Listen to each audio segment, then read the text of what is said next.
First outline trimmer போட்டோமா, outline trimmer என்ன பண்ணோம், ஒரு ஆர்ச் கிரியேட் பண்ணோம், ஒரு பேஸ் லைன் எனக்கு எங்கேருந்து ஜீரோ வேணுன்றது ஒரு பேஸ் லைன் கிரியேட் பண்ணோம். அது எப்படி பண்ணோம், இப்படி ஒரு ஆர்ச்சு, இங்கே ஒரு ஸ்ட்ரைட்டு, திருப்பி அகைன் இந்த சைடும் அந்த ஆர்ச் கர்வ் கிரியேட் பண்ணோம்.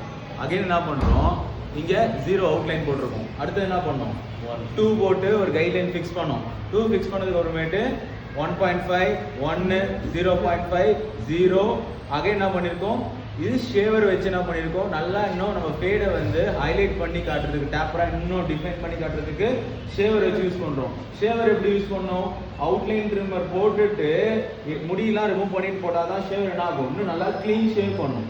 முடி இருக்கிறதுல யூஸ் பண்ண முடி வருமா, ஷேவரில் வராது. ஸோ என்ன பண்ணுறோம், அவுட்லைன் ட்ரிம்மர் போட்ட இடத்துல என்ன பண்ணுறோம், ஷேவர் யூஸ் பண்ணுறோம். ஷேவர் யூஸ் பண்ணிட்டோம். இப்போ அடுத்தது என்ன மர்ஜ் பண்ணோம், 0.5 0 மர்ஜ் பண்ணாதான் இந்த ஃபினிஷிங் டேப்பராக கிடைக்கும். 1 போடணுமா 0.5 போடணுமா இல்லை அவுட்லைன் ட்ரிம்மர் போடணுமா, கட்டிங் ட்ரிம்மரில் 0.5 தான் போடணும். அவுட்லைன் ட்ரிம்மர் யூஸ் பண்ண வேண்டாம்.